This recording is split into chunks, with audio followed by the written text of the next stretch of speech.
Doris Day and Gordon MacRae are always great on screen together, and this is absolutely not an exception. On Moonlight Bay is such a brilliant film, and easily one of my maybe top 10 Doris Day films. It's hard to pick a top 10 because there are so many great ones, but this is definitely a strong contender.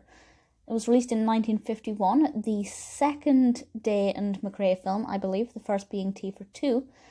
And this is directed by Roy Del Ruth with a screenplay by Jack Rose and Melville Shavelson. And the description from IMDb is as follows. During World War I, a teenage girl begins a romance with a college student, but his unconventional attitudes cause friction with her father.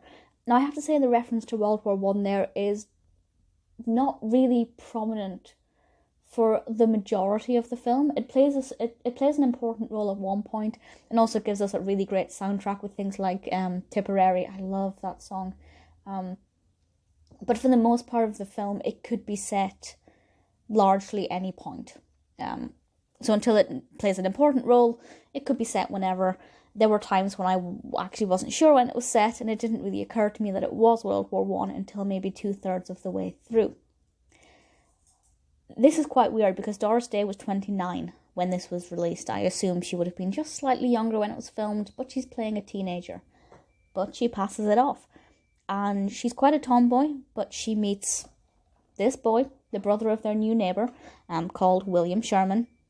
And she begins to date him, and their romance blossoms and grows. And Marjorie, played by Doris Day, has to, get over all of these hurdles that arise with having, a protective father, a meddling little brother, and also problems or obstacles caused by William's going to college and other things in his own life. And it's just about watching their relationship grow and how they're going to get on with each other. It's good fun. And I have to say that the little brother Wesley is brilliant. He's played by Billy Gray, and he is, for the most part, a troublemaker, but he has an absolutely brilliant character development as the narrative progresses, and just watching him perform is an absolute treat. He's about 10 or 12 maybe, and he's just brilliant. Definitely worth checking out other work he's done. He's done a few other things. He was in By the Light of the Silvery Moon with Doris Day and Gordon MacRae. Definitely check out his IMDb. The soundtrack on Moonlight Bay is beautiful.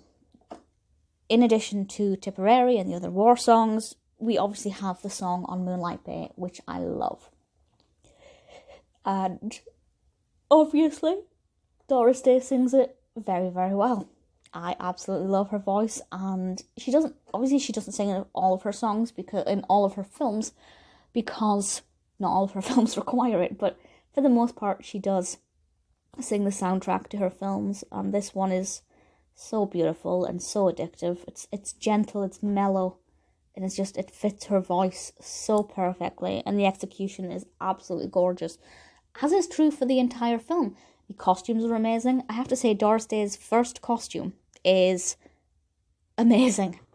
This won't spoil anything. She's wearing a baseball cap and an oversized jersey or something, and like trousers, and she just looks like a tomboy, basically, which for Doris Day, who's often dressed up in really feminine clothes and is portrayed as being very girly, it's quite a contrast, but I love it. I absolutely love it. I wish they'd explored more of that. I guess that's the only problem I have with this film, is that she was portrayed instantly as being a baseball-loving tomboy, and then she meets this guy next door and instantly starts to become feminine and doesn't play baseball anymore, and that's a bit of a shame, because I would have liked to have seen more of that. But aside from that, On Moonlight Bay is pretty great.